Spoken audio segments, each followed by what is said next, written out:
سورت انفال سورت کے شروع سے اعوذ باللہ من الشیطان الرجیم بسم اللہ الرحمن الرحیم یسألونک عن الأنفال قل الأنفال لله والرسول فاتقوا الله وأصلحوا ذات بينكم فأطيعوا الله ورسوله إن كنتم مؤمنين إنما المؤمنون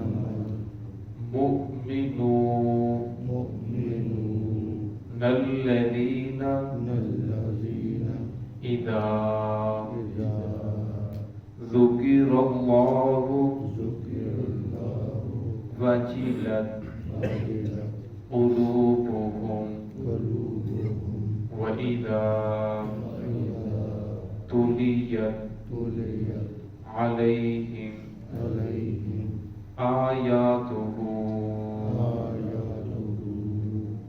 زادتهم إيمانا وعلى ربهم يتوكلون.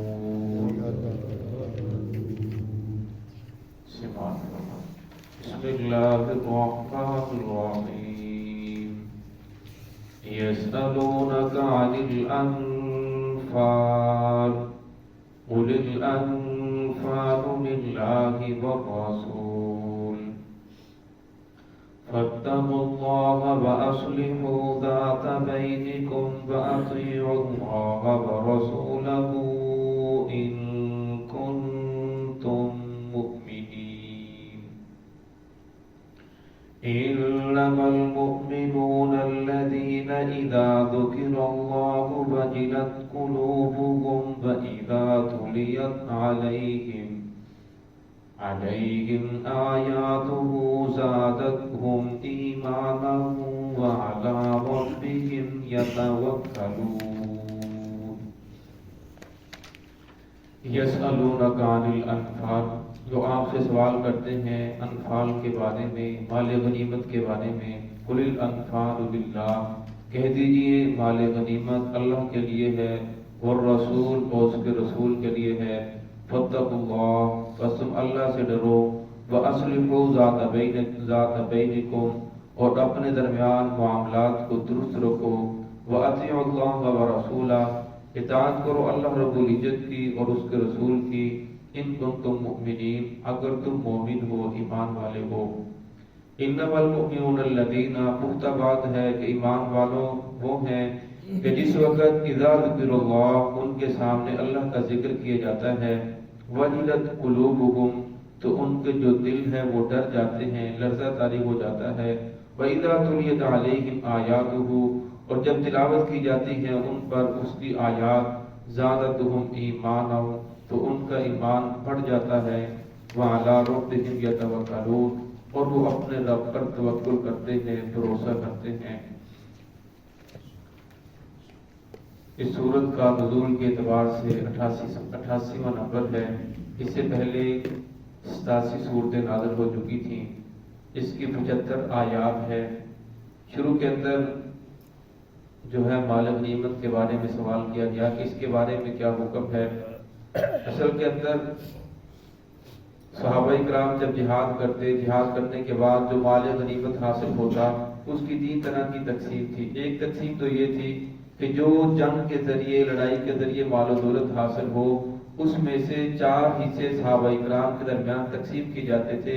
ایک حصہ جو 5واں حصہ جسے خمس کہا جاتا ہے وہ آپ صلی اللہ علیہ وسلم کے لیے اور آپ صلی اللہ علیہ وسلم کے غریب رشتہ داروں کے لیے، اسی طرح آگے 10ویں پارے کے شروع کے اندر آئے گا وَاعْلَمُوا أَنَّمَا غَنِمْتُم مِّن شَيْءٍ فَأَنَّ لِلَّهِ خُمُسَهُ وَلِلرَّسُولِ جو 5واں حصہ ہے وہ آپ صلی اللہ علیہ وسلم کے لیے ہے، وَلِذِي الْقُرْبَىٰ آپ کے قریبی رشتہ داروں کے لیے ہے، وَالْيَتَامَىٰ یتیموں کے لیے، وَالْمَسَاکِینِ اور مسکینوں کے لیے، وَابْنِ السَّبِیلِ اور مسافروں کے لیے، جو 5واں حصہ ہوتا تھا۔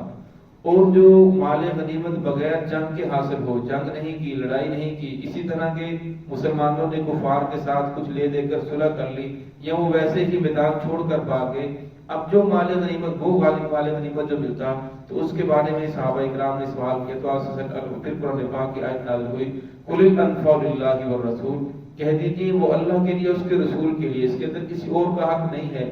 یہ آپ صلی اللہ علیہ وسلم کی ثوابدید ہے کہ آپ صلی اللہ علیہ وسلم جسے چاہیے زیادہ دے دیں، جسے چاہے کم دے دیں، مصلحت کے تحت جیسے آپ صلی اللہ علیہ وسلم کی مرضی ہے، جیسے آپ صلی اللہ علیہ وسلم چاہیں ویسے ہی اس کو تقسیم فرمائیں۔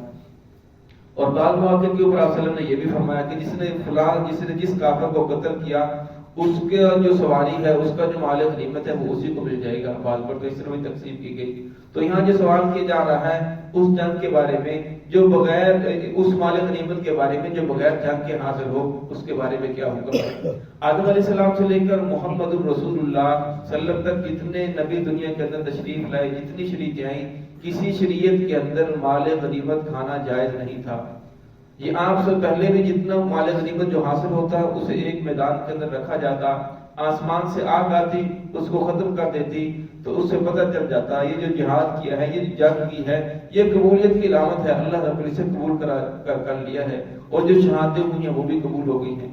اور فرمایا بعض مرتبہ مال غنیمت رکھا جاتا لیکن وہ آسمان سے آگ آ کر نہیں جلاتی، لیکن فرمایا پھر بھی وہ کسی کمی کی وجہ سے، کسی کوتاہی کی وجہ سے آسمان سے آگ نہیں آتی تو پھر بھی لوگ اسے ہاتھ نہیں لگاتے تھے، اس لیے وہ بڑا کل سڑ تو جاتا تھا لیکن کوئی اسے ہاتھ لگانے کے لیے تیار نہیں ہوتا تھا۔ جس طرح اللہ رب العزت نے آپ صلی اللہ علیہ وسلم کو بہت زیادہ فضائل عطا فرمائے ہیں، اسی طرح آپ صلی اللہ علیہ وسلم کے توفیل امت کے لیے مال غنیمت کو حلال قرار دیا۔ تو یہاں فرمایا قُلِ الْأَنفَالُ کہہ دیجیے جو انفال ہے، انفال نفل سے ہے، جس طرح فرائض کے بعد جو نفل پڑھے جاتے ہیں یہ ایک زائد چیز ہے، اگر انسان پڑھے تو اس کا بہت بڑا اجر ہے، اللہ کا قرب حاصل ہوتا ہے، اگر انسان نہ پڑھے تو انسان کے اوپر کوئی پکڑ نہیں ہے۔ تو یہاں بھی یہ فرمایا کہ انفال یہ جہاد سے ایک زائد چیز ہے، فرمایا کہہ دیجیے جو انفال ہے نفل مال غنیمت ہے اللہ رب العزت کے لیے ہے، والرسول اور اس کے رسول کے لیے ہے، فاتقوا اللہ تم اللہ سے ڈرتے رہو، وَأَصْلِحُوا ذَاتَ بَيْنِكُمْ اور اپنے درمیان معاملات کو درست کرو۔ غزوہ بدر کے اوپر یہ بات طے ہو گئی تھی کہ 4 جو حصے ہیں وہ صحابہ اکرام کے مجاہدین کے درمیان تقسیم کیے جائیں گے، 5واں جو حصہ ہے وہ آپ صلی اللہ علیہ وسلم کے لیے، خمس کے لیے، غرباء یتامیٰ مساکین کے لیے ہوگا، مسافروں کے لیے ہوگا۔ اور پھر یہ بھی طے ہو گیا کہ جو مال ہے جو بغیر جنگ کے ذریعے سے حاصل ہوا تو فرمایا وہ اللہ اور اس کے رسول کے لیے ہے، جیسے اللہ اور اس کے رسول چاہیں اسے تقسیم فرمائیں۔ اور جس وقت غزوہ احد ہوا تو شروع کے اندر اللہ رب العزت نے مسلمانوں کو فتح عطا فرمائی، اور آپ صلی اللہ علیہ وسلم نے 50 صحابہ اکرام کو ایک درے کے اوپر بٹھایا تھا کہ آپ نے اس درے کو نہیں چھوڑنا۔ اب جب مسلمانوں کو فتح ہوئی، کفار سب کو چھوڑ کر بھاگ گئے، تو جو اوپر صحابہ اکرام تشریف فرما تھے تو ان میں آپس میں اختلاف ہوا۔ کچھ حضرات نے کہا کہ اب ہمیں بھی چاہیے ان کے ساتھ تعاون کریں، مال غنیمت اکٹھا کریں اور اس کا ڈھیر لگائیں۔ کچھ نے کہا کہ رسول اللہ نے فرمایا تھا کہ چاہے ہمیں جانور جو ہیں پرندے ہمارے بوٹیاں بھی نوٹ کر لے جائیں، آپ نے اس درے کو نہیں چھوڑنا۔ تو اس نے کہا صلی اللہ علیہ وسلم کا جو حکم تھا وہ تو جنگ تک تھا، لہذا خود جو حکم ہے وہ ختم ہو چکا ہے۔ تو صحابہ اکرام کی اجتہادی غلطی کی وجہ سے فرمایا پھر اللہ رب العزت نے جب دوبارہ کفار اس درے کی طرف سے لوٹ کر مسلمانوں کے اوپر حملہ کیا، مسلمانوں کو پھر بعد کے اندر شکست بھی ہوئی، تو یہاں اللہ نے ارشاد فرمایا کہ آپ اس کے اندر اختلاف نہ کرو، جو اللہ کے اس کے رسول کا حکم آ چکا ہے، چاہے تمہیں فتح نظر آ رہی ہے، چاہے کفار بھاگ رہے ہیں، فرمایا آپس کے جو معاملات ہیں اسے درست رکھو، وَأَطِیعُوا اللَّهَ وَالرَّسُولَ اطاعت کرو اللہ کی اور اس کے رسول کی، ان کنتم مؤمنین اگر تم مومن ہو۔ یہ اللہ رب العزت نے مسلمانوں کے لیے ایک راستہ بیان کر فرما دیا، ایمان والوں کے لیے فرمایا ایک ہی راستہ ہے، وہ اللہ کی اطاعت کریں اور اس کے رسول کی اطاعت کریں، فرمایا اس کے اندر ان کی کامیابی ہے۔ اگر وہ اللہ اس کے رسول کے راستے کو چھوڑ کر کسی اور راستے کو اختیار کریں گے پھر اس کے اندر ان کی کامیابی نہیں ہے. کامیابی اسی کے اندر ہے وہ اللہ اور اس کے رسول کی اطاعت کرے. انما المؤمنون الذین، آگے پھر ان کی صفات بیان فرمائی ہے. فرمایا ایمان والے وہ لوگ ہیں اذا ذکر اللہ، جب ان کے سامنے، جس وقت ان کے سامنے اللہ کا ذکر کیا جاتا ہے، اللہ کی بڑائی بیان کی جاتی ہے. فرمایا اللہ کی ہیبت، روب ان کے دلوں سے دل لرزا جاتے ہیں. وجلت قلوبهم واذا تليت عليهم آیاتہ، اور جب تلاوت کی جاتی ہے ان پر اس کی آیات، زادتهم ایمانا، تو ان کا ایمان بڑھ جاتا ہے. ایمان ایک کیفیت کا نام ہے. اسی اردو زبان میں ہم سمجھ لیں کہ ایمان جو ہے یقین کا نام ہے، کہ انہیں محمد رسول اللہ کی ذات کے اوپر ان کا یقین اور بڑھ جاتا ہے. آپ صلی اللہ علیہ وسلم کے اوپر ان کا اعتماد جو ہے وہ اور بڑھ جاتا ہے جب وہ قرآن پاک کی آیات کو سنتے ہیں، تلاوت کو سنتے ہیں.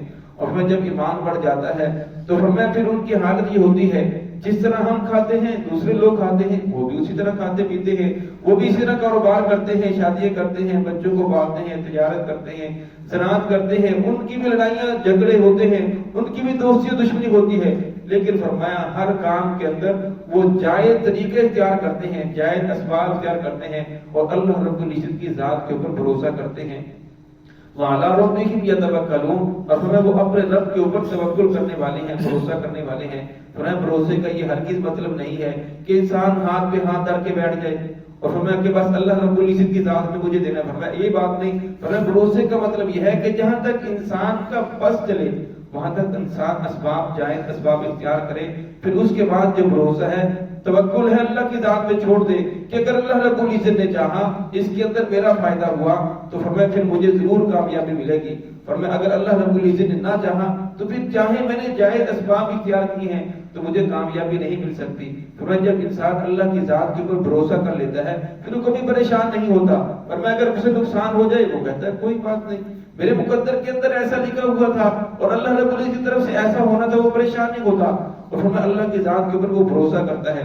اور فرمایا اگر اللہ رب العزت سے کامیابی عطا فرمائے تو اللہ کا انعام سمجھ کر اللہ کی ذات کا شکریہ ادا کرتا ہے. فرمایا توکل سے مراد یہ ہے کہ انسان اپنے پورے اسباب اختیار کرے اور پھر جو ہے نتیجہ ہے، رزلٹ جو ہے وہ اللہ رب العزت کی ذات کے اوپر چھوڑ دے.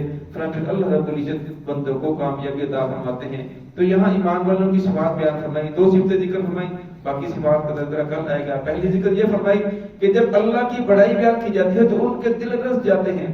اور ہمیں جب اللہ رب العزت کی آیات کو ان کی تلاوت کی جاتی ہے تو ان کا جو ایمان ہے، ان کا یقین ہے محمد رسول صلی اللہ علیہ وسلم کی ذات کے اوپر، ان کا جو اعتماد ہے وہ اور زیادہ بڑھ جاتا ہے، ایمان اور زیادہ مضبوط ہو جاتا ہے. دعا ہے کہ اللہ رب العزت ہم سب کو صراط مستقیم پہ چلنے کی توفیق عطا فرمائے. بسم اللہ الرحمن الرحیم. الحمدللہ رب العالمین والعاقبۃ للمتقین. ربنا آتنا فی الدنیا حسنۃ وفی الآخرۃ حسنۃ وقنا عذاب النار. اللهم انت السلام ومنك السلام تباركت يا ذا الجلال والاکرام. لا الہ الا انت سبحانک انی کنت من الظالمین. الہ العالمین ہم سب کی حاضری کو قبول فرما.